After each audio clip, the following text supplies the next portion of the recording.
Hey, good afternoon, friends. Snips again. Wanted to get out and do another video or two for you guys on this beautiful May 1st afternoon. Guys shooting over at the other range, so bear with the gunfire in the background. I wanted to do a video last couple days, but it's been really nasty and windy, raining, all that. So today's nice, a little breezy out here, but it's manageable. So anyway, this one here that I'm going to be doing a video on is one I've had for a couple years. It's a really nice gun, very interesting. He's got some good history to him. So this is a Stevens model 416, and they made these for, I don't know, about a decade, starting in the early 40s into the 50s. I'm not exactly sure the overall production of these. This particular one, and I'll put a couple of close-ups in the, this particular one is a U.S. property marked, and it says U.S. property right here. There is a serial number, military serial number, and then there's a little bomb cartouche right there. I'll put a couple of still photos in here so you guys can see close-ups of that.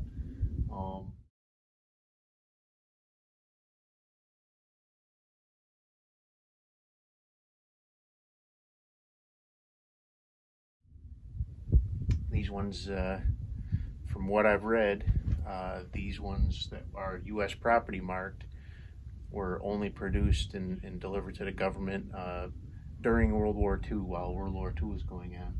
Not sure why other companies had contracts with the military before and after that, so I'm not sure why Stevens would have only done during World War II, but that's what I've read. And the production on these U.S. property ones from Stevens is somewhere right around 10,000 from what I've read, and a lot of those were pretty well used up by the time the Army and the Marines got done training with them.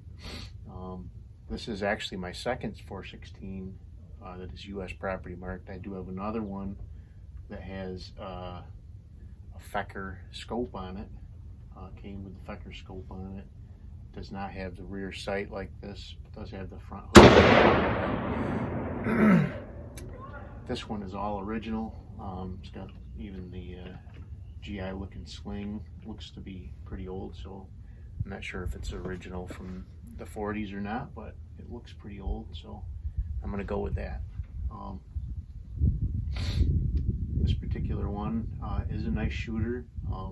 He's got a really heavy barrel. The whole gun weighs easily as much as a 52C or 52B or whatever, Winchester.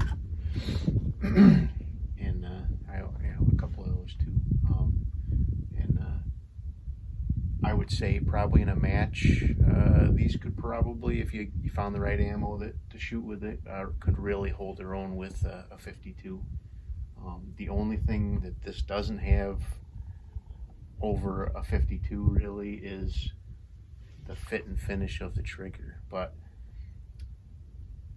having shot some of the older military rifles that these guys were dealing with back in those days, I think they were going more for that training type of feel of the old gritty war relic, 30-06, 1903 or M1 Garand type of trigger feel than a match grade trigger on these. So if that was what they were going for, they hit it pretty good, because it's not terrible.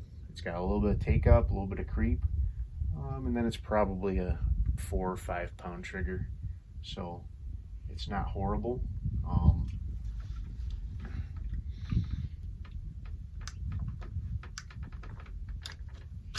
The magazine on these are a little bit tough to release. That's another kind of negative with these, but I think overall it's a really nice gun. It's got some pretty wood on it. I'll have a picture, a couple still pictures of that too. Everyone that I've ever seen did come drilled and tapped, along with mounts for a tube target scope. those long tube target scopes.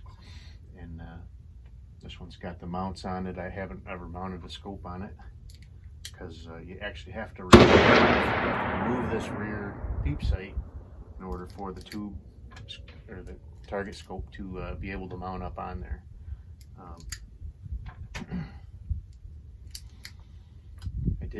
I checked my zero before I started the video, and it was a little low and right, so I did adjust it, and then I did shoot one group off camera, and I'm shooting about 25 yards here, which is not too bad with open sights. Pretty good test of the gun and the shooter. But I'll shoot another mag full for you so you can see that, and we'll put some still pictures of the pieces and parts that are neat to see on this old gun. You can see that too. But the first group basically is about a 3/8 inch ragged hole, and I'll show you a picture of that. Hopefully this next one will turn out just as good.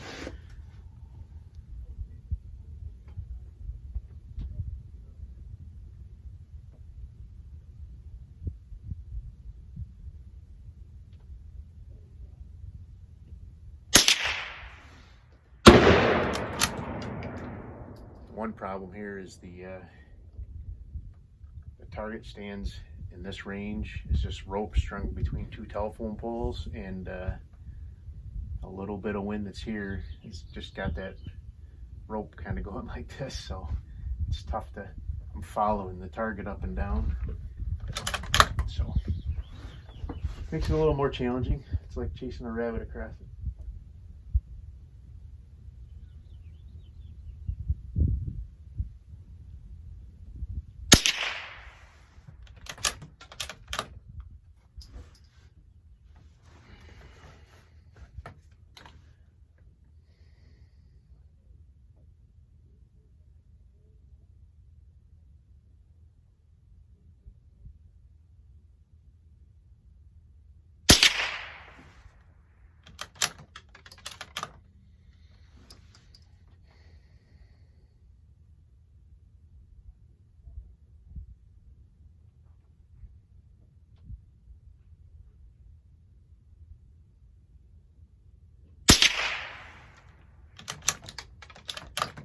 One more here.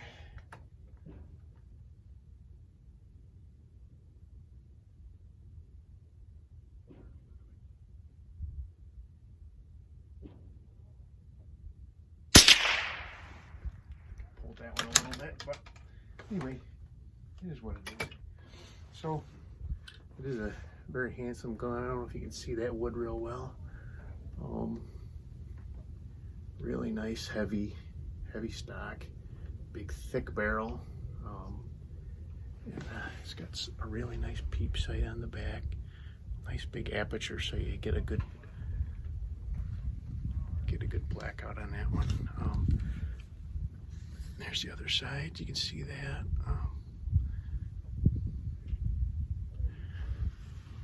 Good hefty gun.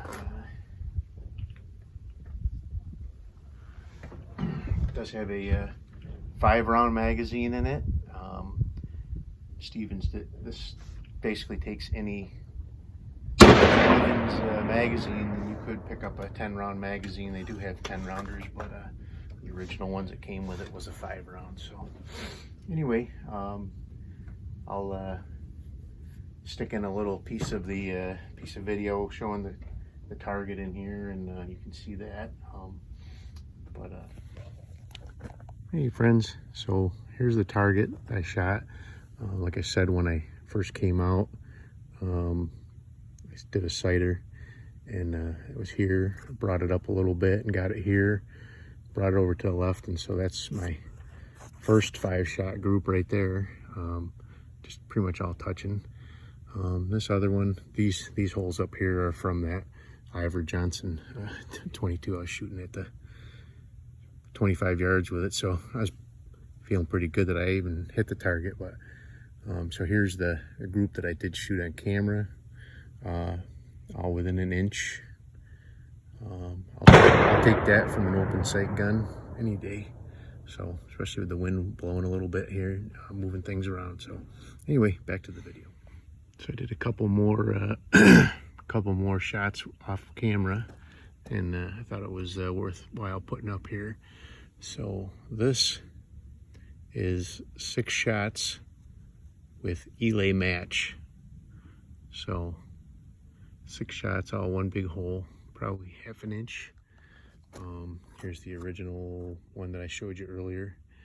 So now these two up here, this here was actually 22 CCI CB shorts. Still not too bad, just dropping a little bit lower because it's so slow. And then this one up here, for all you naysayers about the Remington Thunderbolts, there you go.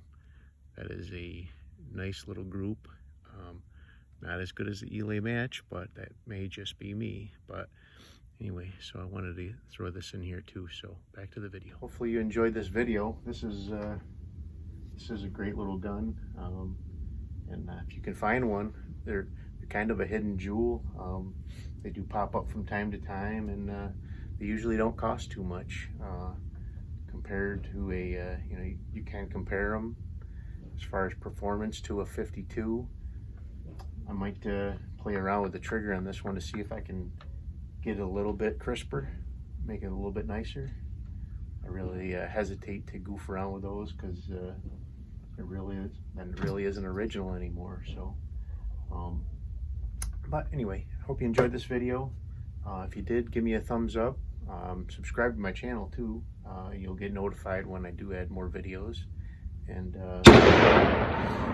also down in the description, link to my Patreon page. Give that a thought and a consideration. And also on Facebook and on me, we have a collectors group, Walnut and Steel, and we discuss old nice guns like this just about every day. So the other one I'm going to be doing a video on, and that'll be right in the same spot on my page as this old Ivor Johnson that I've got. I had that one for a couple years too, but that'll be a different video. So anyway, have a great day.